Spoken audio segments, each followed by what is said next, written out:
Good day, friends. This is Tracy Brown, and my team and I of non-diet trauma-informed nutrition therapists provide nutrition counseling so you can feel more safe and more at ease in your body. So this little series this week, I'll be doing 2 videos, and today we're going to talk about satisfaction and full permission to eat. And so I know most of you who probably watch these kind of videos know that's a part of full recovery, is being able to honor what you want to eat, very simply, and diet culture is the opposite of that. Diet culture teaches it can matter and care less what you want. Food is a means to an end, meaning you're eating XYZ because some program or guru or whatever told you that it would help you lose weight easier or faster. It's the right way to do things. It makes you healthier, and you might not want to eat it. But you'll do it anyway because, again, it's a means to an end, and what you want doesn't matter. All that matters is if you get the right body so that you can prevent rejection or criticism, or even try to gather some sense of feeling like that you're good enough based on what people think about your body. And I say none of that to be harsh. I did all of it too, way back in the day, So just recognizing that there's a cost. There is a cost to saying that what you need to be satisfied doesn't matter. So again, in today's video, we're going to talk about exclusively food. It matters a lot because the body is the one that ultimately has all this interoception about what organs need this and what body parts need that and what we need to thrive and grow. All that information from our body is taken up to our brain. And then the brain is going to give you thoughts or images or whatever of a food that might meet that need, right? And if you're needing, let's say, more carbs or energy, of course your brain's going to give you thoughts about like, that looks good, like that looks good. Let's say carbs. But you're on some kind of low carb,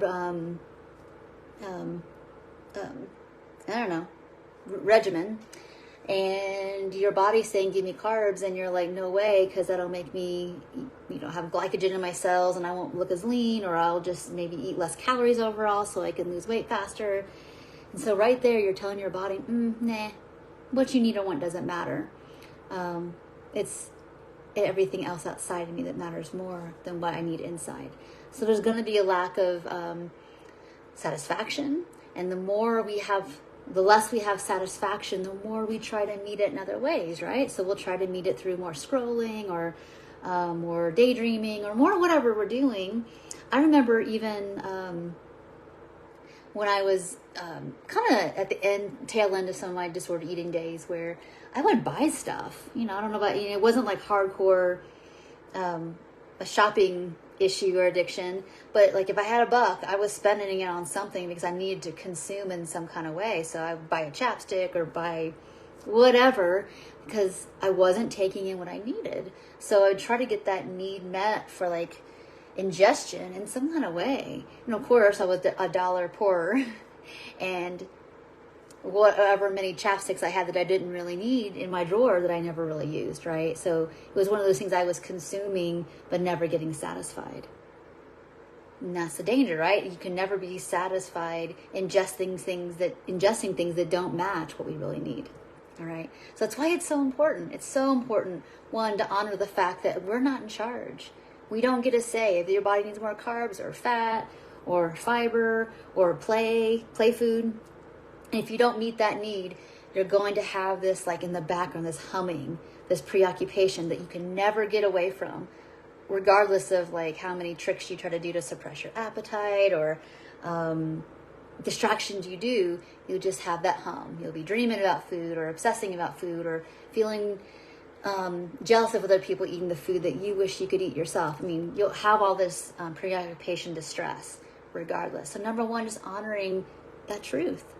Number 2 is that who says that anybody else knows more about what your body needs and is asking for than you? Now, you might be listening to this and feeling like, well, I don't know how to trust my body. I don't know what these needs mean.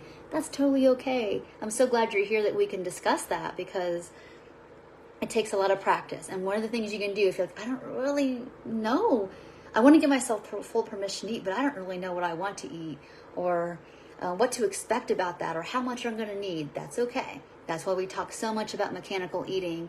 And mechanical eating is simple as like eating 3 meals a day and snacks and like sticking to it like that's your job. Because eventually you'll get enough experiences of like these different ways of eating a sandwich and cookies and milk, or a sandwich and chips and fruit, or whatever, of all the food groups together to start to build some mind or body and mind awareness of like, oh, when I eat in these kind of combos, I can actually go like, ah. And I feel enough fullness. I can feel like that's enough inside, and I can move on, and that permission was met, that need was met, and I can move on, and I don't have that loud hum in the background of not getting needs met. That's one way to do that. So first, we have acknowledgement that we are not in control of this. Number 2, it's okay if you don't know exactly. It's just okay to like put the effort in to experiment and take some risk, and knowing that it's okay if you quote unquote make a mistake. You can't really screw up with this. If you take risk with your intake to learn, it's never a waste of time. It's never a waste of a meal, because even if you ate something that didn't quite match, your body will just give you more specific feedback the next time. It's about time to eat. You're going to get hungry again. And that's the beauty of the body. You know, it's like, it's so forgiving about like, that wasn't quite right. Feeling full but not satisfied. But it's okay. I'll get hungry again. I can eat again soon. It's okay.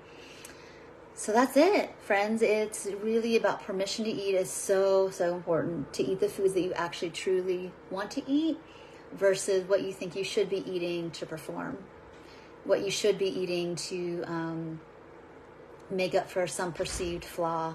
You know, whether it's, I feel like I'm a failure because I even have needs and I deserve to eat this food I don't want to eat, or I have to make up for something that I did this weekend, or whatever. It's trying to solve an issue that's not really about the food, but we're using the food as the object to try to fix our feelings inside that we don't feel like that we deserve to eat what we want to eat, because we're trying to protect ourselves from some other vulnerability. So we're going to go a little bit more deeply into that part of this in our next video. So today we talked about full permission to eat, why it's so important, a couple things you can start doing if you've already missed the beginning of the video. And then next video, we'll talk a little bit more about, we need to start having permission to also get other needs met, you know, for connection, for play, for being more authentic to ourselves, let alone out in the world. So we'll talk about that next time. Thank you so much for watching this video. I hope it was helpful. If it was, you know, I appreciate your encouragement as well, that it felt like to some part of you it landed. So thank you so much for that encouragement, and I will see you next video. Bye for now.